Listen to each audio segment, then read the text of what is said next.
बिस्मिल्लाहिर्रहमानिर्रहीम। Experiment number 1, bus bar coupling without interrupting the power supply to load. Experiment number 8 के अंदर हमने एक बस बार से दूसरी बस बार के ऊपर लोड शिफ्ट किया था, लेकिन उसके अंदर हमने देखा था कि इंटरप्शन आती थी। एक्सपेरिमेंट नंबर 8 के अंदर कि पहले हमें एक बस बार को फुली ऑफ करना पड़ता था, लोड को कट ऑफ करना पड़ता था, फिर हम दूसरी बस बार के ऊपर शिफ्ट करते थे। लेकिन इसके अंदर हम कुछ ऐसा मैकेनिज़्म यूज़ करेंगे कि लोड के अंदर इंटरप्शन ना आए, जबकि हम एक बस बार से दूसरी बस बार के ऊपर लोड शिफ्ट कर दें। तो उसके लिए हम एक बस बार कपलिंग के तौर पे एक सर्किट ब्रेकर को यूज़ करेंगे। तो जब हम दोनों बस बार्स को आपस में कपल कर देंगे तो दोनों के वोल्टेजेस के बराबर हो जाएंगे, फिर डायरेक्ट हम आइसोलेटर से अपना काम आगे चला सकते हैं। तो ये पीछे वाला बाकी जो सर्किट आपको बना नज़र आ रहा है, ये सारे का सारा वही जो 7वीं के अंदर हमने बेसिक डबल बस बार बेसिक सिस्टम हमने देखा था, उसी से आगे अब हम कंटिन्यू करेंगे। तो हम अपना कंटिन्यू करते हैं। तो फर्स्ट ऑफ ऑल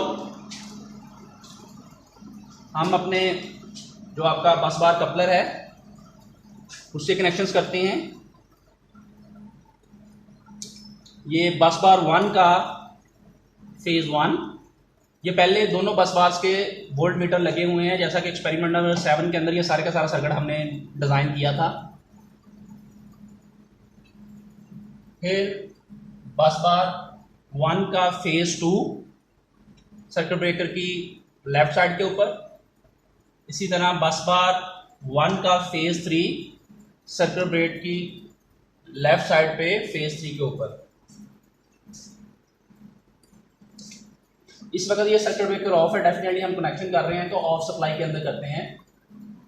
इसी तरह सर्किट ब्रेकर की राइट साइड से अब हम बस बार 2 की जो फेजेस हैं उनके ऊपर कनेक्शन करने जा रहे हैं। बस बार 2 का फेज़ 1, बस बार 2 का फेज़ 2 और बस बार 3 का फेज़ 3। तो ये आपके कपलर के कनेक्शंस कंप्लीट हो गए।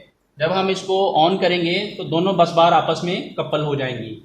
अब हम लोड वाली साइड पे आते हैं कि लोड हमने किस तरह अटैच करना है। इस तरफ आइएगा, लोड हमने किस तरह अटैच करना है। तो जैसे कि एक्सपेरिमेंट नंबर 8 में ये क्लियर कर दिया गया था कि ये आउटपुट अगर हम यहाँ से ले रहे हैं तो ये बस बार 1 की आउटपुट आ रही है आपके पास, जो कि इस आइसोलेटर के थ्रू कंट्रोल हो रही है, और ये बस बार 1 की आउटपुट थी और ये बस बार 2 की आउटपुट है, जो कि इस आइसोलेटर या डिस्कनेक्टर के जरिए कंट्रोल होगी। तो चूंकि हमने हमारा लोड आगे एक ही होगा तो हम इनको यहीं पे कपल कर देंगे आपस में। फेज़ 1 के साथ, फेज़ 2 के साथ, फेज़ 3 के साथ, और यहां से फिर 3 फेज उठा के हम सर्किट ब्रेकर के थ्रू आगे लोड को प्रोवाइड कर देते हैं। तो ये आपका फेज़ 1 सर्किट ब्रेकर के साथ, फेज़ 2 सर्किट ब्रेकर के सेकंड फेज के साथ, और फेज़ 3 सर्किट ब्रेकर के थर्ड फेज के साथ। इसके बाद पहले की तरह करंट को भी थोड़ा सा व्यू करने के लिए हम एक एम्पेयर मीटर रेड फेज पे यूज कर लेते हैं और उसके साथ आपके लोड का फेज़ 1 अटैच कर देते हैं। लोड का फेज़ 2 सर्किट ब्रेकर की आउटपुट के फेज़ 2 के साथ, सिमिलरली लोड का फेज़ 3 सर्किट ब्रेकर के फेज़ 3 के साथ, और ये लोड को एक सिमेट्रिक लोड को ऑन कर देते हैं। ओके, अब हम अपना सर्किट एनर्जाइज करते हैं। सबसे पहले ऑन किया, फिर बस बार 1 को एनर्जाइज करने के लिए पहले आइसोलेटर को ऑन किया या डिस्कनेक्टर को, फिर हमने सर्किट ब्रेकर को ऑन किया। तो ये बस बार 1 चार्ज हो चुकी है आपकी। फिर बस बार 2 को चार्ज करने के लिए पहले बस बार 2 के डिस्कनेक्टर को ऑन किया, फिर उसके सर्किट ब्रेकर को ऑन किया। तो आपकी बस बार 2 भी चार्ज हो चुकी है। आप ये वाज़े देख सकते हैं कि बस बार 1 के ऊपर कुछ और वोल्टेजेस आ रहे हैं, बस बार 2 के ऊपर कुछ और थोड़ा सा डिफरेंस के साथ वोल्टेजेस आ रहे हैं। ठीक है, तो इन दोनों को वोल्टेजेस को एक लेवल पर लाने के लिए हमने बस बार कपलर को यूज कर सकते हैं। उससे पहले लेट्स से कि हम बस बार 1 के ऊपर अपना लोड डाल देते हैं।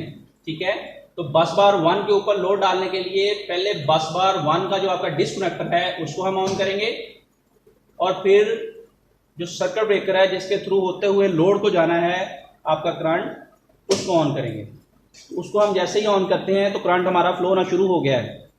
तो इस वक्त आपके बस बार 1 के ऊपर लोड जो कि शो हो रहा है आपको।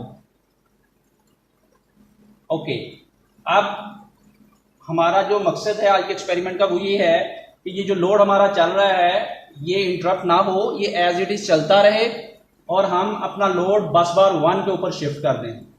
तो उसके लिए ज़रूरी है कि दोनों के वोल्टेजेस को हम सेम कर लें किसी तरीके से, और फिर हम आइसोलेटर के ज़रिए जब दोनों के वोल्टेजेस सेम हो जाएंगे तो अगर हम इसको आइसोलेटर को ऑन भी करते हैं जो कि यहाँ से एक दूसरे के साथ कनेक्टेड हैं, तो यहाँ पे कोई एक्स्ट्रा स्पार्क नहीं होगा क्योंकि दोनों का पोटेंशियल डिफरेंस 0 हो जाएगा। बस बार 1 का भी और बस बार 2 का भी, दोनों सेम पोटेंशियल के ऊपर आ जाएंगी। तो उसके लिए हमने जो आपका सर्किट ब्रेकर लगाया हुआ है जिसको हमने बस बार कपलर के तौर पे इस्तेमाल किया है, तो देखिएगा जैसे ही हम इसको ऑन करते हैं, जैसे ही हमने इसको ऑन किया तो आपने देखा कि ये डिफरेंस बहुत कम रह गया है। दोनों के दरमियान डिफरेंस बहुत कम रह गया है। ये जो 6 वोल्टेज का मिनिमम डिफरेंस आपको नजर आ भी रहा है, ये दोनों मीटर्स की कैलिब्रेशन का डिफरेंस हो सकता है कि इनकी कैलिब्रेशन में थोड़ा सा डिफरेंस होगा जिसकी वजह से आ रहा है, वरना दोनों जब पैरेलल के अंदर हो गए हैं तो 100% सेम हो गए हैं।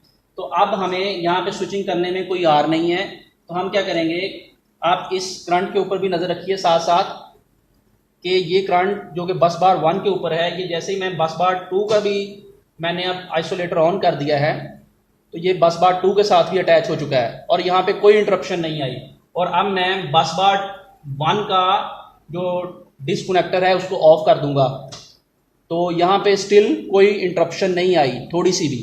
तो हमारा लोड बगैर किसी इंटरप्शन के बस बार 2 के ऊपर शिफ्ट हो चुका है।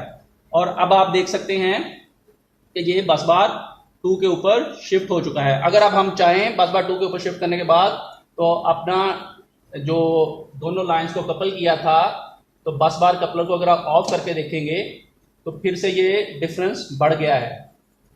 अब ये 400 से 416 वोल्टेज के ऊपर आ गया है। तो अब हमारा मकसद कंप्लीट हो गया है कि हमने बगैर किसी इंटरप्शन के अपने लोड को बस बार 1 से बस बार 2 के ऊपर शिफ्ट कर दिया है। That's all, thank you.